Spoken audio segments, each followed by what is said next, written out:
3장 진정한 독서왕이란.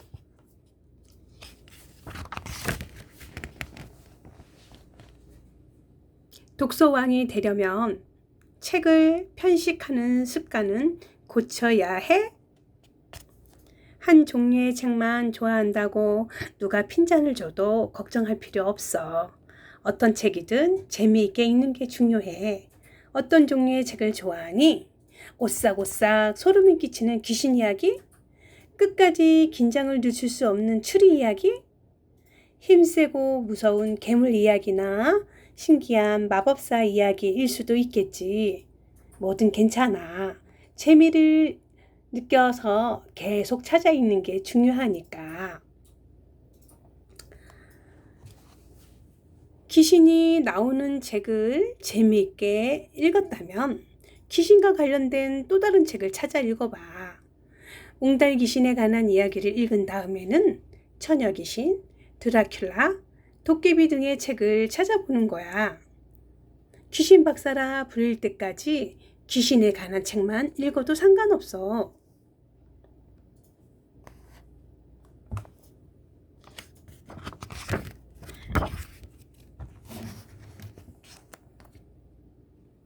그런데 정말 한 가지 종류의 책만 읽어도 괜찮을까? 걱정이 된다고? 밥을 먹다 보면 고기가 먹고 싶을 때가 있고 또 라면이 먹고 싶어질 때가 있어. 책도 마찬가지야. 귀신 이야기에 관한 책을 읽다 보면 귀신의 역사가 궁금해질 날이 올 거야.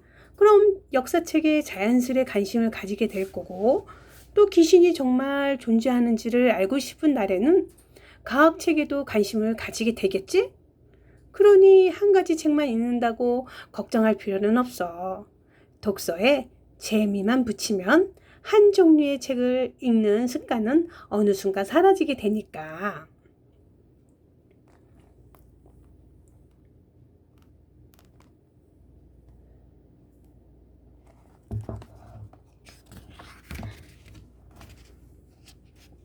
재미없는 책도 꼭 끝까지 읽어야 해? 책은 친구들 사귀는 일과 비슷해. 친구가 나와 잘 맞지 않으면 친하게 지내기 어렵겠지? 책도 나와 맞지 않는 책이 있을 수 있어. 정말 유명한 작가가 쓴 책, 친구가 재미있게 읽은 책, 텔레비전에서 소개된 책도 재미가 느껴지지 않을 수 있다는 말이야. 그런데 책은 끝까지 읽으려고 애쓰지 않아도 돼. 끝까지 읽어야 한다는 부담감을 가지면 재미는 더 떨어지게 마련이니까.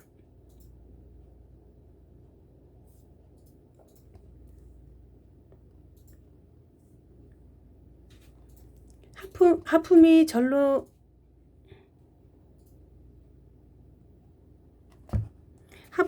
나오거나 딴 생각이 계속 떠오른다면 용감히 그 책은 덮어버려. 그리고 덮어버린 그 책은 다시 책장에 꽂아둬. 김치를 못 먹던 아이가 어느 날 김치를 먹게 되는 날이 오듯 재미없게 느껴지는 책도 재미있어지는 날이 오기 마련이야. 덮어놓았던 책을 읽고 지내다 보면 어느 날 그 책이 읽고 싶어지는 날이 올지도 몰라. 그럼 그때 읽으면 돼.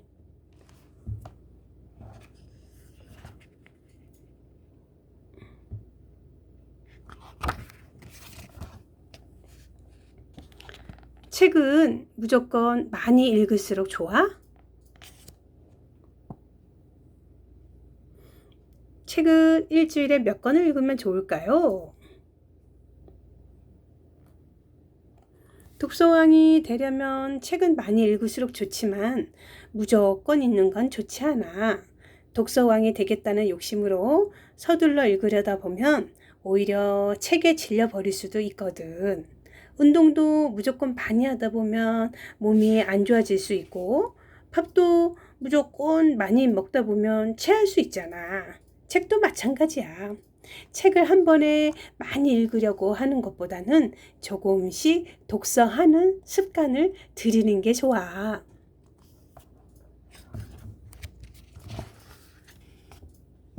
그렇다면 책은 얼마나 읽는 게 적당할까? 평소 일주일에 한 권을 읽었다면 두 권을 읽어보는 습관을 들이고 그 다음에는 세 권으로 천천히 늘려봐. 책은 일주일에 적으면 한 권, 많으면 5권 내지 7권 정도 읽는 게 적당해. 아주 많이 읽는다면 10권도 가능하겠지? 책을 무조건 많이 읽는 것보다 중요한 건 책을 어떻게 읽느냐거든. 다시 한번 말하자면 책은 천천히 생각하면서 재미있게 읽어야 해. 참, 답은 1, 2, 3, 4가 되겠다.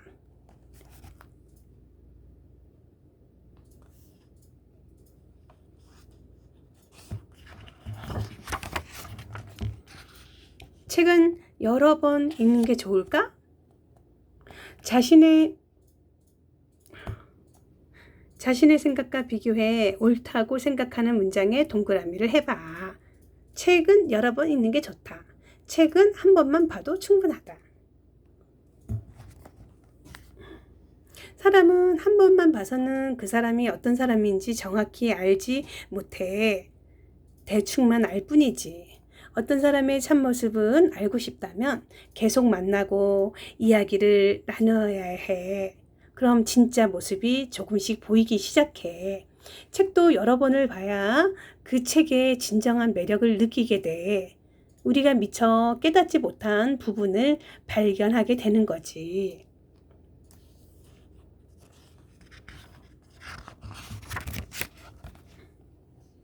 책은 이야기 끝에 이르기 전에 여러 단서를 보여줘. 그리고 우리는 그 단서를 통해 결말이 어떻게 끝나는지 짐작해 볼 수 있어.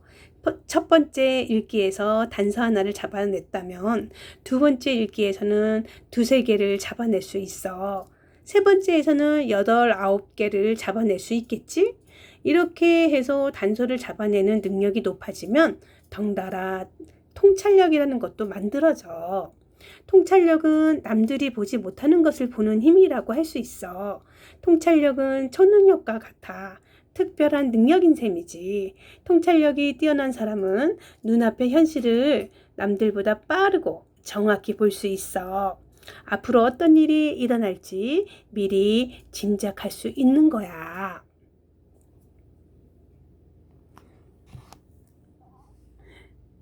나폴레옹, 알렉산더 대왕, 이순신의 공통점은 무엇일까? 정답은 책을 많이 읽는 독서왕이었어. 이들은 책에서 얻은 통찰력 덕분에 수많은 전쟁에서 승리를 거두었어. 적군들의 행동을 미리 계산해서 전략을 세웠거든. 세계적인 부자이자 사업가 워렌 버핏도 마찬가지였어.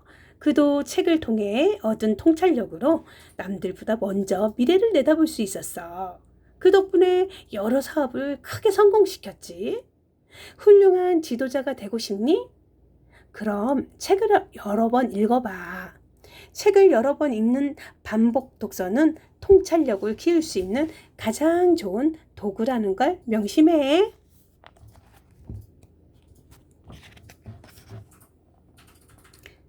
책을 읽을 시간이 없다고? 스마트폰을 손에서 놓지 않는 사람들을 잘 살펴봐. 특별한 일이 없는데도 시간이 날 때마다 스마트폰을 확인해. 친구에게 메시지를 보내거나 동영상을 틀어보기도 하지. 특별한 일 없이 그렇게 시간을 때우는 거야.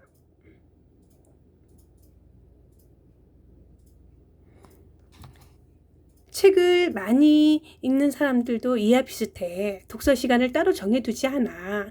늘 책을 가방에 넣고 다니면서 시간이 나는 틈틈이 펼쳐 읽어.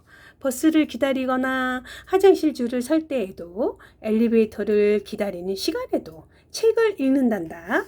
그렇게만 읽어도 일주일에 한 권은 거뜬히 읽을 수 있어.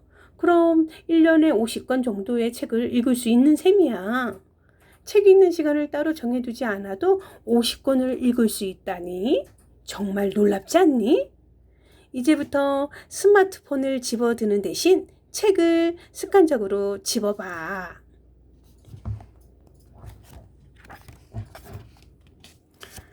독서 습관이 아직 몸에 배이지 않았다면 어떻게 해야 할까?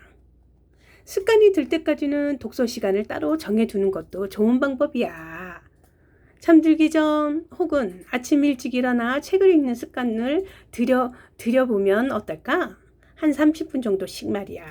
그렇게 한두 달만 하다 보면 독서 습관은 저절로 길러지게 돼. 다시 한번 말하지만 독서는 습관이야. 습관이 들 때까지는 책을 읽을 시간을 마련해봐. 독서 시간 만들기, 가방에 책을 넣고 다니기, 베개 밑에 책을 넣어두고 잠이 오지 않으면 읽기, 매일 아침 30분 일찍 일어나 읽기.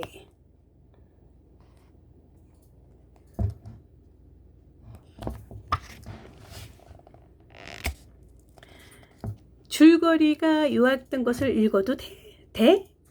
줄거리 요약을 읽는 이유는 책을 읽는 시간, 독후감을 쓰는 시간이 아깝다는 생각 때문일 거야. 영화를 볼 때 32배속으로 본 적이 있어? 책을 읽지 않고 줄거리 요약만 읽는 것은 영화를 32배속으로 보는 것과 같아. 영화를 빨리 돌려보면 대사도 듣지 못하고 주인공들의 감정을 느끼지도 못해. 말 그대로 수박 겉핥기라고 할 수 있어. 영화 속 내용은 모르고 겉만 건드리는 시기지. 주인공이 누구였는지, 어떤 장르의 영화였는지 정도만 기억할 텐데 이것이 진정한 영화 감상이라고 할 수 있을까?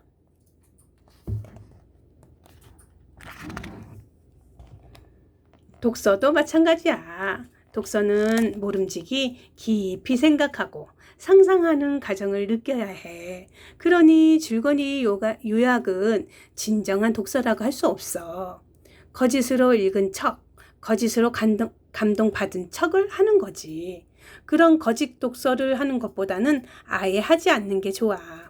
거짓 독서를 하다 보면 독서 습관이 아예 망가져 버릴 테니까. 시간이 정 없으면 단 몇 페이지라도 넘겨봐. 시간이 될 때까지만이라도 읽어보는 거야.